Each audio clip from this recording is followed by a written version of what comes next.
Democratic presidential hopefuls are back on the campaign trail in South Carolina today. That's after the blistering debate last night, and it was big on attacks. Mike Bloomberg took a lot of heat from the competition and continues to face criticism for trying to, quote, buy the election. He didn't put that issue to rest yesterday, coming within a hair's breadth of saying he bought the Democratic majority in the House. Let's just go on the record. They talk about 40 Democrats. 21 of those were people that I spent $100 million to help elect. All of the new Democrats that came in and put Nancy Pelosi in charge and gave the Congress the ability to control this president, I got them. That was not backed. That was, yeah. Well, but listen, he's making the case that there were 41, was it, moderate Democrats elected to the House in 2018, and it took billionaires, he was being attacked for being a billionaire, and their money to get those 41 people in power to then push forward the Democratic Party agenda.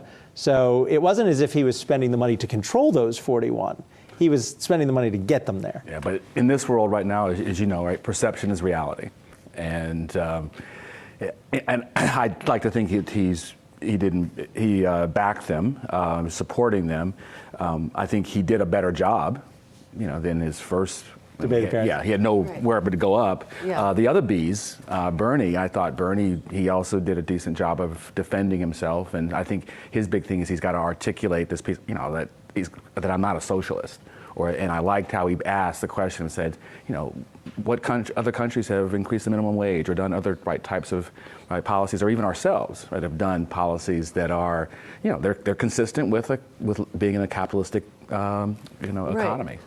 Dave, I want to ask about the market reaction, because we had a guest on in the first half of the show who said typically during an election year, you don't really see market reaction until you get to September. Yeah. That said, the big sell-off that we saw on Monday, while being attributed primarily to coronavirus, there were some murmurs that Bernie Sanders' win in Nevada was also a factor.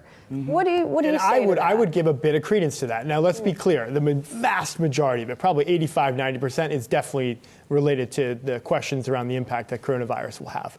With that being said, just like we saw Warren's resurgence in the polls, now we're seeing Bernie really begin to potentially be the true front runner, especially we'll see after South Carolina, how he does relative to Vice President Biden.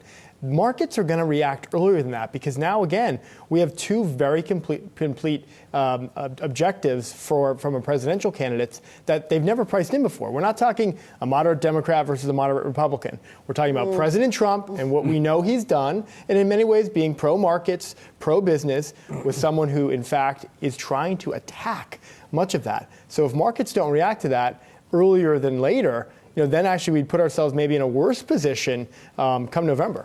Well, maybe it's the presentation that he offers, but my feeling on when I hear him, and I know and I've studied and work on these policies, he's trying to attack the issue that what George talked about earlier. He's trying to attack the issue of income inequalities at its highest level, on record, and he's refining his message in terms of talking about these policies in a way that, again, are not going to destroy capitalism. They're going to you raise the minimum wage, you make the value of work rise. But he's talking about giving that. I mean, that doesn't come from nowhere. He's talking about income redistribution, which is a primary tenet of socialism. Michael Bloomberg would make the case the value of work. He turned himself into a billionaire, and he's being attacked for it. Yeah, but I think the issue for me is one of, and a lot of my colleagues are shifting away from talking about income inequality because it's divisive, and talking about economic security, right, or insecurity, and that is, and if you put it in that lens, then I think you can take yourself down the path of, yes, we need to ultimately do some shifting, but also if we grow the economy, right, then the pie can then be divvied up in more equitable ways. Now, what is equitable? Well, clearly, if someone can't pay a bill, unexpected bill, clearly if someone can't, sort of recover from a job loss or from a natural disaster, right, we as a society, we have problems. Hey investors, Zach Guzman here. Are you interested in learning more about the markets and getting the latest financial news? Well, then click right here to subscribe to our Yahoo Finance YouTube channel. Get the latest up-to-the-minute market analysis, big interviews in the world of finance, and information on how to manage your money every day wherever you are.